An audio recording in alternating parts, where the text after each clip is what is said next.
Hello and welcome back to Shop Girls, the podcast where we talk all things small business, highlighting independent makers and discussing the challenges of growing a handmade business from creativity to commerce. Today I am with Kaz in the shop. In the shop. Yes. Which is really coming together. We've got some stuff on the shelves over there. I might do a little overlay, show you how it's all coming together, but I thought we would talk to Kaz about how she first started bejewelling with all of the cups. Yeah. And then maybe we'll get into like how it became what it is right now. So what first? You know what, I was thinking that it was to do with having a Starbucks cup and thinking, oh, I could, and a dream. And I could like do a little blinging. But actually I just remembered that the first time I decided to do it was a year before. It was my friend's 50th and I'd got her a bottle of vodka. Do you remember? A bottle of gin, I think it was. And I must have had some rhinestones, because obviously you have rhinestones already. Obviously. And I just thought I would do a little bit of blinging it up. And I got her like a present from somewhere else, like a gift shop, whatever. And she was so excited about this bottle. It was like the best thing ever. And I was like she couldn't understand how I'd done it. Like I'd put a name on it and stuff. And she was just all excited about it. And then I didn't really do anything else after that. But what made you think of doing that in the first place? Like, had you seen it somewhere and you thought I could do that? I'm just really struggling to think. I can't even remember the first time I bought the rhinestones because I was like, I must have at some point needed to play around with the, what glue would work best for doing it. Because I think when I first tried, I had like a bigger bottle of glue and it wasn't precise, so it wasn't going to work. And then when the Starbucks cup idea came along, I started watching somebody's YouTube and different methods for rhinestones. So it was like whether you have them in straight lines or you do it so it's like honeycomb. And even though it was like a really simple video that this girl had done, I was like, oh, that looks quite cool to do. And then played around with different glues, then got a glue that was like, it had like a little needle precision thing, so you could easily just do like letters, words really easily. And I just found it really therapeutic. And I remember when I did that Starbucks cup for you. Yes. With the green. Oh my God, I love that Starbucks cup. That's like the best thing. But it's the iridescent gems were like, that's the best thing I've ever seen. Iridescent gems. I've seen sparkly things before, but the iridescent gems were like, I'd seen a lot of rhinestones that weren't anywhere near as sparkly as those, and just looked quite sort of plain and not have that same effect that those ones. It's like a metallic. Yeah. Oh, it's just such like the sparkle. It's like you say, you see some of them and it's like this is a rhinestone, this is like a clear gem, and then some of them they're not all created equal. Yes. Like the rose gold ones, it's hard to get anything that isn't sort of just a matte rose gold but the iridescent ones, so now I've got like every colour possible in the iridescent. So it's like greens, the green that you like, the pinks. And then I just found it really therapeutic doing it. And it's like a puzzle almost. Like when you're doing like rhinestones and it's like, say, a circle or whatever, it's almost like a puzzle connecting the different rhinestones. And you get to the point where you don't even need to think which size, you just pick up the right size and it fits, like when you get used to doing anything. And I was thinking, I wonder why more people don't do this, because you don't really see it a lot. Like when we do the market stores in England, you see it a lot in America on Etsy and stuff. And I was thinking, is it because like people haven't realised that it's something that's quite therapeutic or whatever? But when I did a market stall, there was a lady that did the wraps on the glass. What is that called? What is that? I want to say like V something. It's like not sublimation. That's it. Yes. Sublimation. Yeah. And she came over for a chat because we weren't able to do Castle Food Markets because of her cups, and her photo was actually on the promotional stuff. So when I saw her at the Doncaster one, I was like thinking, oh, I wonder if she's going to have a bit, with us for being there when she's there. And not at all, she was lovely. She came over for a chat. And she said that she tried doing rhinestones at one point, but it just wasn't for her. She just didn't have the patience. Didn't enjoy it. Yeah. And it made me think that it's probably quite a unique thing to find it therapeutic, maybe that particular thing. Like when we tried to do crochet with Karen. Oh God, yeah. We'll have Karen talk about crochet because I still think that there is room for a t-shirt design that says yarn over. She was losing it that we could not understand. It doesn't help that Karen's left-handed and we're right-handed, but honestly, I don't think we would have been able to. We couldn't get it. I saw someone on Instagram earlier, off topic, but someone was painting some tiles and then individually painted. There was like a mosaic, individually painting each mosaic tile, slightly different colours to still make it look like a mosaic. And a lot of comments were from people saying like, it would have just been easier to retile. And that is, it's not only a skill issue, but it's like an interest issue. So you could say, oh, it would be so much easier if you just rhinestoned it like by hand. That's because it's something you enjoy. Yeah. It's something you've got the patience for. The key thing is it's an enjoyable thing that you're doing. If you don't enjoy doing it, then you just... I get enjoyment doing every single piece, and I like the end result, and I like to share it and somebody go, oh wow, that looks amazing, and I mean I can't wait for when the shop opens to get a reaction, because that's what I really like about doing the markets, that people will go, wow, also sparkly, and I love that. But before that lady said that she tried it and it wasn't for her, I just kind of assumed that people had just not tried it and realised how great it was, because I think I love doing it. Yeah. Do you know what I mean? So it's like, for me... Why wouldn't everyone be doing this? Why would not everybody love doing this? But like Andy is with doing flooring. Yeah, totally. He loves doing like the cuts of the parquet. Yeah. And I'm like, that does not interest me at all. So it's just finding something that you love doing. Yeah. And I remember we did one stall in Leeds, and this guy went, did you do all these? And I was like, yeah. And he was like, that must have taken you like forever. But like, even someone who isn't necessarily your target market can appreciate the time it takes to do what you do. Yeah. And I just, from then, bringing different stuff around to your house to take photos before picking bejewelling as well. Because I think it started with Carolyn Sparkles or something. Something like that. Because we thought I might use my... Which to me sounds like a cartoon character. It sounds like Penny Crayon, which there's nothing wrong with that. No, but if you're going for a market, sometimes names are great. I still feel like you could have a cartoon character called Carolyn Sparkles who promotes bejewelling. That's a real... And like Tinkerbell, like they go around with a little... and she's called Carolyn Sparkles. That's the right idea. Could do that. Yeah. Put a little thing in the window. I feel like that could be a thing. Maybe at Christmas. Maybe at Christmas. Okay, listen, we're off topic now, but maybe at Christmas you become Carolyn Sparkles. Maybe like on the 31st of November doesn't exist. 30th of November, it's like someone puts a wand over your head and and then you become Carolyn Sparkles. And then I have to wear the same outfit every day. Yes. Because I was like buying different outfits for working in the shop, and like I'm thinking, am I going to be like fully dressed up every time I'm in the shop? I think you might be. I know. In December, when you are in character, absolutely. Yeah, but for me, I just really, really enjoy it. I could do it on a Saturday night while drinking Prosecco. I find it an enjoyable thing. And then like doing different ones like pearl mixers and stuff, and all, like it just looks so effective once you start putting it on something, and I just really find it enjoyable. It's definitely though a gap in the market for the UK. Yeah, you don't. If I went to a market and saw stuff like blinged up, I'd just be like, oh my god, I love it. But yeah, you just don't really see it. Like we get Etsy orders for like Canada and like we get them like all over really. Which is crazy to me, because there's so many people doing it in America, but there's obviously something that you are offering that is different, even globally. There is obviously something that you've got, whether it be like the phrases or whatever. I mean, specifically in England, I think it's quite unique. But for you to be getting international orders, you've obviously got some kind of like magic in a bottle that is appealing to people. They don't really, like, the difficult thing sometimes is getting the photos to make it look really effective in a photo, because it is really difficult to get that look in a photo. I think can be quite difficult with the lighting and everything. When you're looking at something in real life, those sparkles are really, you need lots of different lighting to get that sparkle quite right in a video as well sometimes, I think. So some that I've seen on Etsy, it's quite dark background that they have to really get that sparkle, so that can be quite difficult. But when somebody comes to a stall, they can actually see it in real life and pick it up and be like, oh, that looks really pretty, which is why I'm so excited about having the shop for Bejewelux. I think you've kind of got almost jewellery shop lighting in here.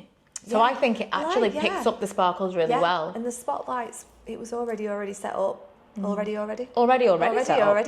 set up. Perfect. So, yeah, and I think, after doing that Starbucks one for you, and then you taking it to Starbucks and then saying something to you, saying, oh, well, that's beautiful.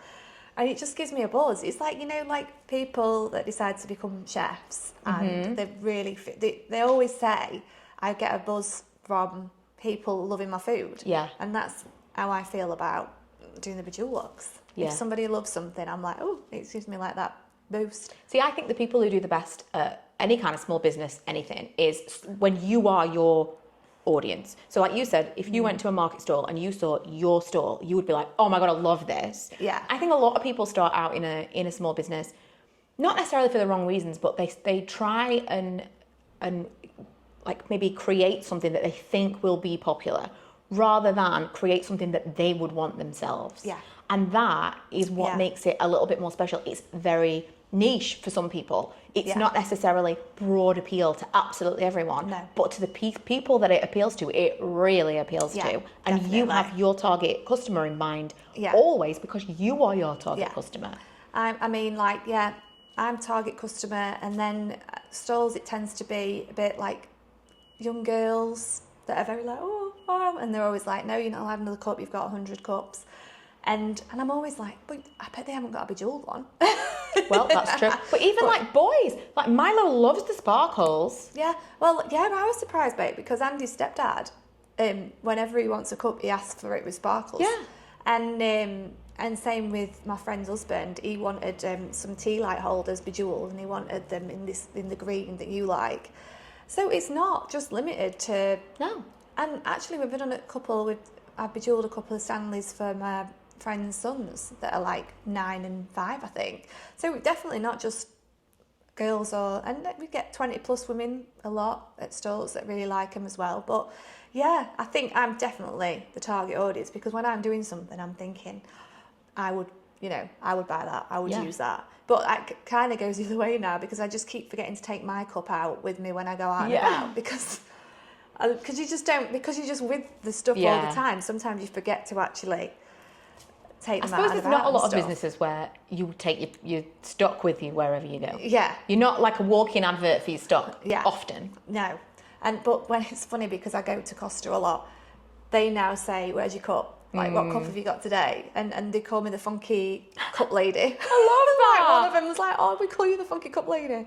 I'm like, I love that, because obviously it's not something that you see all the time. Yeah. So it's enough for them to be like, we know this woman by the cups. Yeah. And again, you wouldn't think it was like so beyond that you are like, oh, she's the woman who has this thing. But clearly that is why it's so popular, because there's not enough people in the UK who I just assume it's because people haven't tried it. But when I spoke to that lady, I thought, maybe it's not that. Maybe people have tried it and it's just not been for them. Yeah.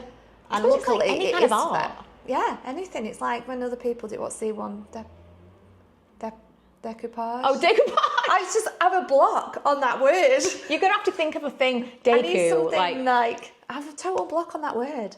But yeah, one of my friends has been doing it with, I think she did like a couple of plant pots, and it looks great and everything. But yeah, I wouldn't have the patience for that. No, to her, she'd be like, this is so easy, why I'm not, people not doing this. And I think because I'm not particularly bothered about that as a product for me to buy, that's another layer where I'm like, it's not something for me. You're not the target audience. Yeah, definitely. So it is, I think you've got to have a passion for something to create. Absolutely. Definitely. I think you need to like really enjoy it. So you've been mostly on Etsy so far. Yeah. And then have historically done a lot of markets, which to me is like a lot of markets. A lot of markets. And I mean, I've loved doing them. It's a pain because the setup and the pack up is a bit of a pain. But the actual talking to people and, getting people's reactions. And it's just fun finding out what people like to buy, because you never know what somebody's going to buy on the day. And I find that really fun, finding out. Like, that's why I find it so fun with like all the different businesses in here, because I can't wait to see what people buy when they come in. But yeah, that's what I feel like with the markets. It was, because I remember you saying, when we were just about to do our first one, you were like, it is a lot. Because it is. Like, you've got to get there at like 7 a.m, and you get an hour and a half, and you've got to do everything. But I do really like that, having the chat with customers and Yeah. and seeing what people like and just having a chat with people, because it's just, yeah, I think it's like you can talk to so many different people. I mean, I've ended up making friends with people that other stall holders from doing the markets as well. And everybody, all the other businesses we've dealt with so far have been so lovely. It's just, and it's been great doing the markets for that as well. See, I know of a lot of people through, obviously talking about our experience with, we're mostly e-commerce and we don't love a market. I love it. I love all the things that you're saying about it, but I don't love the setup. It just feels like, I don't know, I think probably our stuff is maybe heavier and a little bit more bulky. Yeah, It just, the whole thing feels like a lot. It feels like, and obviously you've got Andy to like load up the car, unload the car. We're kind of doing it separately, alone, bringing things. It's a lot. But I think that having spoken to other people about that and saying, you know, I find this really, really difficult and I'm really glad that our business is mostly e-commerce. I've had a lot of feedback from people saying that they are mostly markets and that it's really, really hard.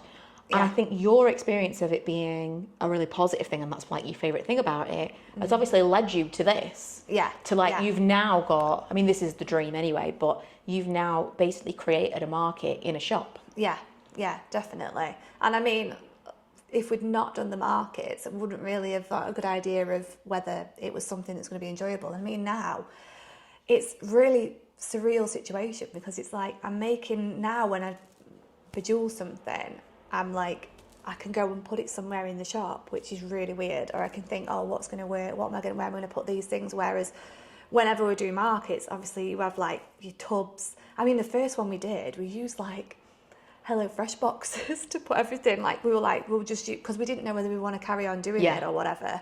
So, and then when we were leaving one, the bottom had fallen out of it and the things fell, and I was like, oh my God.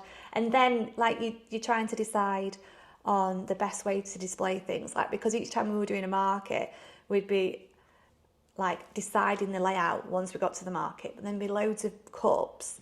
And I started doing a thing where I'd say, this is row 1, this is row 2, so I could literally take some photos, get to the market and lay it out the way that I'd laid it out at home, because luckily we had a bit of space to do that at home.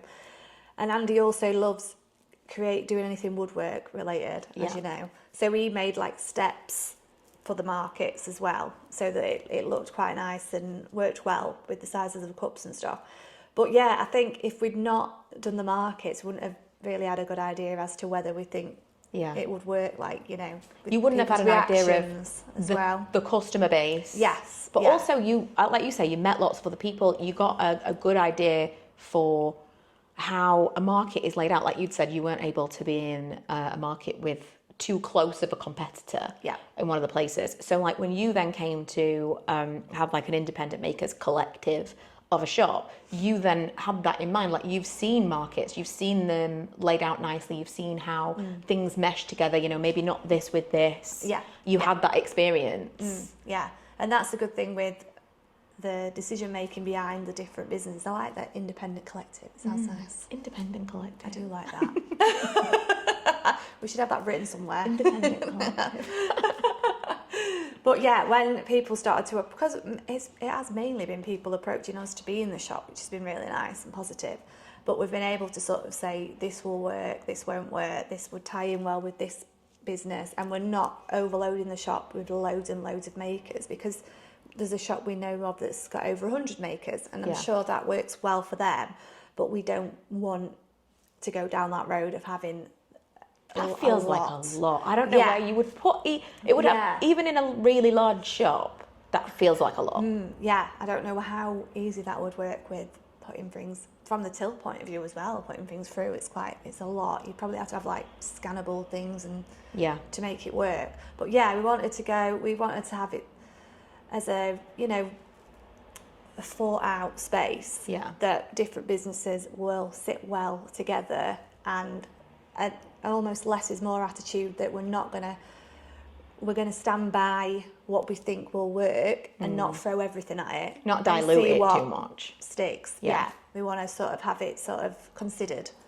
Well, just looking like at everything you've got so far, we were originally talking when you were starting to do this, and I thought, I wonder how everything's going to look together, like when you get everything actually on the shelves. Sometimes like you go in certain places and you're like, it's a little bit jumble saley. And it feels, and I feel like if you had too many brands, it feels a bit like, well, what is what, and this doesn't go with this. What? Keeping it simpler, I think that everything goes really nicely together, in spite of the fact that everything is so different. I mean, our brands couldn't be more different. Yeah. And I feel like everything, maybe it as well. And they do actually sit nicely. Yeah. This is very nice. Going for like this really simple shelving. Yeah. I started looking at a shop fitting website, and I just had a look through loads of different options, and this sort of, for a wellbeing business, they showed an example of this sort of thing. And straight away I love that. And Andy's very creative with it, like he can say, well, we could buy because I wanted the white metal frame with the plywood effect. So he was able to get the unit with dark wood shelves, take those out and replace them with this, which is great. That he can do all. And actual magic. Who can just do that? And he'll say, oh, that won't take me long. And I think he had to do 60 shelves. There's so many shelves in this whole place. I think there's 60. So, I mean, for those of you future listeners that are not actually watching this on video, they are just basically like white metal shelving units that they bought and then replaced the shelving with, what is this, plywood? Plywood, yeah. Layered, like layers. Layers of plywood, looks so smart. And I don't know, I think this looks really, really, it makes the whole thing look very clean. Yeah. And I think because there's always that nervousness when you start putting your product out and thinking, is it gonna look how good? You have it in your mind. Yeah. And then when I put the cups out, I was like, yes, I love this. And I was thinking, you know, when you like love something, you don't really care whether someone else loves it because you just love it. That's because how I was, you're like, your thinking. target customer. Yeah. Because I was like, well, I love this. Yes. So if someone comes in and says, hey, it's not for me, I don't really mind. I don't mind if it's divisive. Yeah. At all. That's absolutely fine. But you've got to basically love. And then, like, the colours as well, being quite restrained with the pink and not going for, like, a Barbie pink, going for something a bit paler. And then, like you suggested before we started, about having the quarters of different colours. And so doing that with the beige that would tie in with your branding. It just feels like it all sits well together. I think. Although you've gone pink, it's a neutral pink. It's to like, me, it's not still in your face. If you decided pink. to move everything around in the future and put the cups over there and put something else here, it's not like overly pink. Yeah. I mean, it's a pink shop. Yeah. It's a pink shop, and if you can't have a pink shop, if you want a pink shop and it's your shop, when can you have a pink shop? I've been able to paint the outside pink was like, I was so excited. I wanted to go and send a present to the conservation officer, Dave.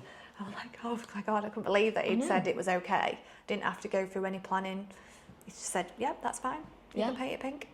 And and I think it really pops outside when people go past. It's definitely something. I don't think there is another pink shop in Doncaster. Probably not. I mean, I don't think there is. My attitude is, the attitude of bejeweling, like, why would you not want to bejewel? My attitude is like, why would you not want to paint your shop pink? Yeah. That's my attitude. I'm like, clearly everybody wants to paint the shop pink. And Andy's like, no, I don't think everybody would. To me, it's an Instagram moment. Like, once you start getting into, like, doing your window displays and seasonal stuff, I think that's the kind of thing that people will come and be like, what have they done this season? Like, what have they done for autumn? What have they done for Christmas? It's going to be an event. Yes. And I really want us to get to the point where people come to get a photo outside the shop. Yes. 100%. Yes. Like that place that you go, that cafe. Peggy Portion. Peggy 100%. Portion. That looks amazing. I would go and find that in London to get a photo in front of that shop, in that front of that coffee shop. Yeah. I think it's amazing. I think that obviously you've like grown Bejewelux on Etsy. It's now going to be like the whole shop of 4 on the high street is going to be amazing, which we'll get into in a future episode. We'll talk because we're still like a few weeks away from opening at this point. So maybe we'll do like just before opening, we'll be like, how are you feeling? Yeah. What have you learned so far? Yeah, and then the shop should be pretty much, it was so funny, I'd put a post saying the pink shop's pretty much full with independent makers, and I didn't mean it is physically, literally full. It like, you meant we can't take any more people. Can't take any more people on, and somebody put, oh my God, oh no, I didn't realise everybody was in already. I need to sort myself out. And I was like, oh no, don't panic. I don't mean like, it's all set up. You don't mean we're at capacity like for capacity, items. Like nothing else can go in. But and it's been really easy with like, because obviously it's quite strange having people turn up that you've said come over and pop over for chat. so that you can, have a look at people's, have a chat with people, get an idea of whether whether you could work together and stuff like that. And everybody that's come over has been great and really passionate about their own businesses.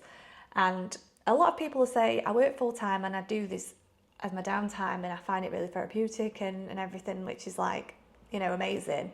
But everybody's been passionate about the shop and about wanting to change things up with seasons and keep freshening up their displays, and everybody seems to be on the same page with it, which is great. I just can't wait to open now and just get the reaction of the local area. Local area, yeah. I personally think, I know that not people in the area weren't necessarily like, oh, what's it going to be, and you never really know how people are going to react to it until you're open. Yeah. But I personally think once people come in and they see past the pink, because like you say, not everyone wants pink. Sometimes that does give someone like a preconceived notion of like, oh, it's a pink shop. Yeah. I don't feel that way at all. Even like Peggy Portion's just a coffee shop that's like got cakes. It's not just for girls. Yeah. Pink is just like a statement. Yeah. I think it will bring people in, and I think when people come in, they will be like, oh, I understand this. This is supporting local makers in your area, and I think the community will rally. I think that they will want to like support. Yeah. In coming into the shop, good. you can support 20 businesses. Yeah, definitely. I know, and there is going to be 20 businesses. That's incredible. In one business, you can support 20 local makers. Yeah. Why would people not want that? Yeah, definitely. Yeah, and I don't think it's something that's been done in Doncaster. It certainly isn't at the moment, I don't think. And the fact that we can do the workshops as well, provide space for the workshops, for creator-led workshops. So, and there has been a lot of positive response on Facebook about the shop opening and people saying it's something that Hatfield needs and hopefully people from around Doncaster and maybe further afield will want to come and have a look. I know that if I saw something, like from my point of view, bejewelled, a shop that has bejewelled items, I'd be like, well, I'm happy to travel to that shop to have a look. And it's like with other people, like your business with Smoke and Matches, you've got a big customer base that that's usually like across the country. They don't come to specific market stores, but if it's going to be here permanently, people might make the trip. Yeah, I think they would, definitely. To be able to meet you on a Saturday. To be able to meet us. It's very exciting. I think it's going to be absolutely incredible. And I do think, again, as we've like touched on throughout, and I think we're going to do a full episode on this at some point, I have mentioned branding in the past, and I think it's so important to try and stay on brand. And it's really hard to do that when you're just kind of creating a product or a business based on what you think is going to be popular rather than what you really want. When you are your target market, when you are the person you are selling to in your mind is actually another version of you, every choice you make, everything you do, your choice is the right choice because you're selling to yourself. Yeah. Like when you say, I would travel to come to this shop, that's like your benchmark. Yeah. Like if I'm thinking of new, candle scents or whatever, and me and Karen are discussing, well, we like this, we like that, we know, well, we are trying to sell to us. Yeah. What would we want? If I was in a shop, what would make me pick this up? If you are the person you are making this brand for, I think that's a great place to start. It makes it a lot easier, definitely. I suppose you're not almost overthinking things either. You're sort of thinking, well, would I love that? Yes. I love that.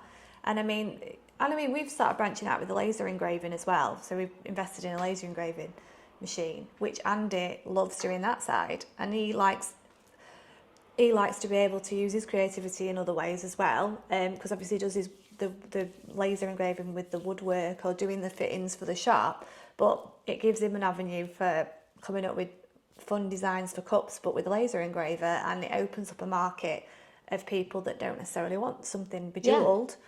They want something that's got that laser engraved finish, which is, I can't understand it personally, but I would buy one. But that is a great way of seeing that, because rather than you being like, we're going to branch out into something because not everybody wants this, that's not really what happened. It was more, Andy is the target market for this. Yes. Andy was like, I actually am really interested in this. Yes. And so we're going to, rather than you think, I appreciate not everyone wants bejewelings, what would they want as a side part of this? Yeah. It wasn't that. It was, Andy is your secondary customer, and that is laser engraving. Yeah. and he really likes doing that and seeing like people's reactions to different designs, like with the laser engraved finish. And that keeps you on track for like, and what should we do for this? Yeah, definitely. And he's always coming up with different ideas for different cups and stuff. So it works really well, ties in really well together, really. That the laser engraving sits nicely with the bejeweled. I think it's amazing that you've managed to find something that you both can get some kind of creative fulfillment from. Like it's such a, you wouldn't think from you originally deciding to like bling up a Starbucks cup, you wouldn't, I mean, first of all, you wouldn't think you would be here now, but you wouldn't think that you would manage to get something from that small idea into something that Andy is fully invested in and like really finds some creative fulfillment in from this little thing that you were doing that he wasn't really directly interested in. It became something that you both could, I think that's a little bit of magic, because if you'd have sat down and brainstormed let's think of ideas, you would never have come to this. And I think we really complement each other with it when it comes to anything to do. We'll sit down and have a chat about different like ideas for what could work on different designs, or like he might say, what do you think? He might send me like show me 10 designs that he's got for ideas for cups, and I'll say I think those 2 would work, and I'm thinking of me being the target audience for the design, but Andy likes to do the laser engraved element of it and come up with different ideas. But it's almost like we can sit back down together, and I can sit back after he's done something and say, I think these 3 out of the 10 will be the right ones. So it's quite nice that it's almost like you said the other day about creative direction. Whereas you do feel a bit like that, like Andy might order some different bits as display props, and I'll look at them and go, right, that and that'll work, not those. So it's sort of sitting doing that together, which is really nice. No, I think that's really nice. And it's worked really well with the shop. I think it's nice to have a second person as well, because on the bad days, I mean, it could even just be like you've had a mean comment, or it doesn't even have to be like, oh, you're not selling anything. It could just be a little bit of criticism that hits you at the wrong time. It's really nice to have a second person to be like, no, that's just one person. And and Andy's very good with that, because he doesn't really, as you know, nothing really bothers him. So if somebody said bothered me, he probably would be like, really? Just, you're always going to get that. When we've done market stalls, you do occasionally hear somebody say something like, or I could do that to their friend or whatever. You're always going to get something. And that's absolutely fine, You've just got to accept that not everybody's the same. There's going to be people come in and be like, oh, I don't really like pink. That's absolutely fine. It's not for everybody, but I'd rather something be a little bit divisive than it be so neutral. At least they're talking about it. Yeah, because I think somebody had on Facebook, it's pink, very pink, and I just do like a thumbs up. Yeah, it is. Correct. But that stuff like that is like, I know what you're saying. I know what you're saying, but I'm going to do a thumbs up. And they were probably annoyed by that. Almost certainly. The number of people at stalls that have come to us and thought we sold vapes, because the brand is smoke and matches. And I understand where they're coming from, but I didn't know that you'd had so many people. It is funny because that, to me, is just a reminder that people don't really pay attention to anything, because if you literally just a quick glance within what we sell, it's obviously not vapes. They see a sign, they're like, I know what this is. You can't fight someone's like preconceptions. No. And I mean, like on Facebook, I do get a lot of people, not a lot, the odd person say, where are you? And you think if you just click that, it says floor on the high street, Hatfield, Doncaster. Or what is it? I wonder what it's going to be. And you click on, if you just clicked on floor on the high street, it tells you what it's going to be. But sometimes you just have people that don't want to go that far. They just want it in that moment. But I mean, you've got to you can't constantly write the same thing on social media. I know that you want people to understand what you're about, but there's only so much you can. There's always going to be people like say that they're not invested in that, going down that route of they just want to know in that moment what something is or whatever. And I think you're not always going to like. Good to know though, because when people ask those questions enough, you're like, I need to make sure that information is for the people who are not prepared to go the extra mile. I mean, I did a post about the opening day being the 5th of July, and then since I've obviously done other posts that don't have that in it, and people have said when you're opening, so I've like changed 5th of the July. page to opening 5th of July. So if you clicked on it, but at the same time, I don't want to write in every single post, by the way, we're opening, like every post, because then you've got the audience of people going, stop telling me the same thing over and over again. The people that are looking regularly at your social media. But like when we were talking earlier about, I'm used to Instagram more than anything else for Bejewelux, and now I've got to get used to Facebook and that audience and what that audience wants from a local perspective. Yeah. Which is totally different. Want something totally different to a fun reel on Facebook, on Instagram. Facebook is very much like anything about what the shop's going to be, something informative about the shop is what a photo and information. Yeah, that's what Facebook's about completely, and that gets a lot of interest, that side. So it's getting used to, because I mean we've obviously not opened yet, but we've not had the Facebook page for long, and it's got kind of about nearly 900 followers now, which is quite nice considering we're not even opened yet. Yeah. That people are obviously interested in what it's going to be. Yeah.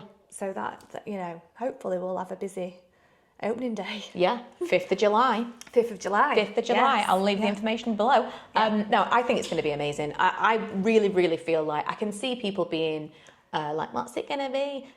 There's always going to be those people. But I think once people get in and they appreciate what it actually is, anyone who wants to support their local community, which I think it's a really nice place that this is. I think it's a nice kind of village atmosphere. I think people are going to come together and be like, if there's something that I need that is like a gift, or if I want that kind of thing, they might think of this before something else, which would be really nice. And I was watching interior design.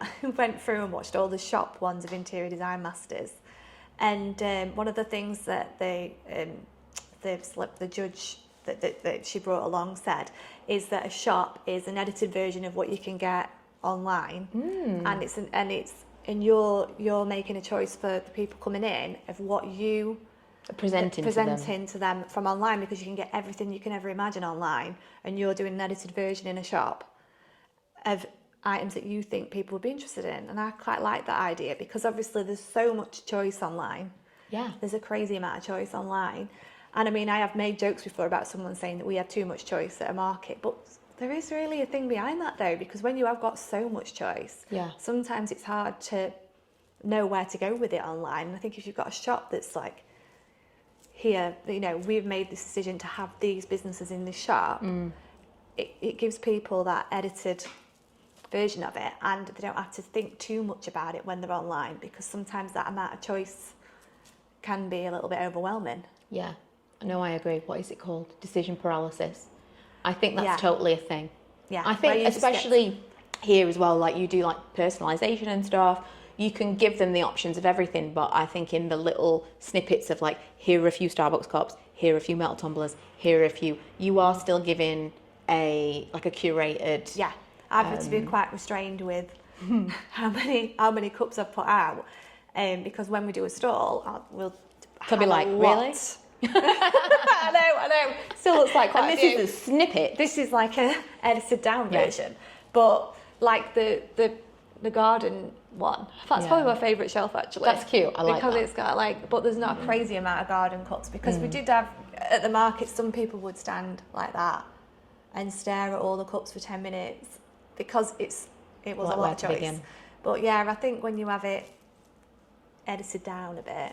And then the great thing with having a shop is you can see what works and see what doesn't work. Move it around every day. I can't wait for Christmas. I absolutely can. I mean, I can't wait for Christmas anyway, but I can't wait for Christmas to see what you do and like all the different makers that are in here, how they change their stock for like the new seasons and stuff. I think it's going to be amazing. Yeah. It's just going to feel like a really like fun energy. Yeah. And everybody that's come over has had that really good energy, a positive energy. And I was saying to Andy, we'll have to have like creator get-togethers where people, because we live next door as well, we can have little get-togethers and have drinks and takeaway or whatever, do things like that as a group. And I think that'd be really nice, because I think one of the ladies, Sadie, came around the other day and she said it's really nice because other makers have followed her on Instagram because she's in the shop as well. I was like, I really like that. Yeah. I like that everybody could start to meet new people they wouldn't have necessarily there before as well, especially which I if really we do like a makers party. I think that this, unlike being in other shops, I think this could foster like a nice community. Yeah, the community, definitely. I really like that idea. And it's just not, and I think it was really nice. One of the ladies said to me that she's worked on her own for the past 7 years, and she misses that colleague. That communication with people. And she says, I'm going to be honest with you, this has given me a really good boost. So she's like really excited about being a part of it. She said, even if I don't make a lot of money, it's nice to be a part of something that other people are involved with. So I was like, oh, that's really nice, actually. Do you know what? It's, now you say that, it's kind of almost the equivalent of like a handmade co-working environment, because people can come in and like they'll chat with you. They come in as often as they want, chat with you about the whatever, come in and meet other people. They're now connected with all the other people that are in the shop if they want to try and reach out to them. I think that's a really nice thing. It could be quite a lonely thing if you're doing it alone. It could be quite a lonely thing to work if you are doing this as your full-time gig. So it must be really nice to have that social aspect be brought back.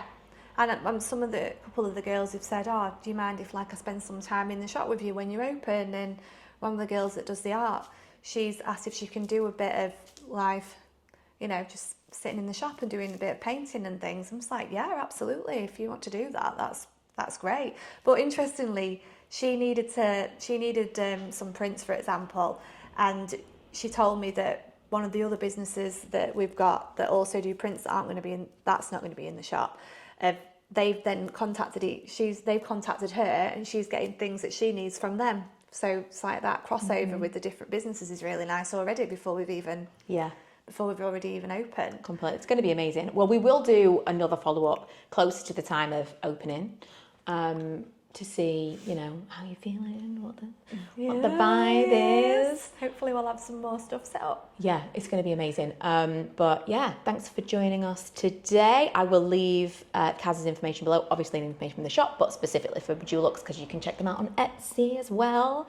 And if you are in the area, if you're prepared to travel, come and join us on the 5th of July in Hatfield in Doncaster to come and see it actually in the shop in all its glory. Yeah, it's going to be awesome. But in the meantime, we will be back with Kaz chatting about various other things. Don't forget to like, subscribe and follow wherever you're watching or listening to keep up to date with future episodes. But also, if you're a maker who has a story to share, get in touch via the link in the description.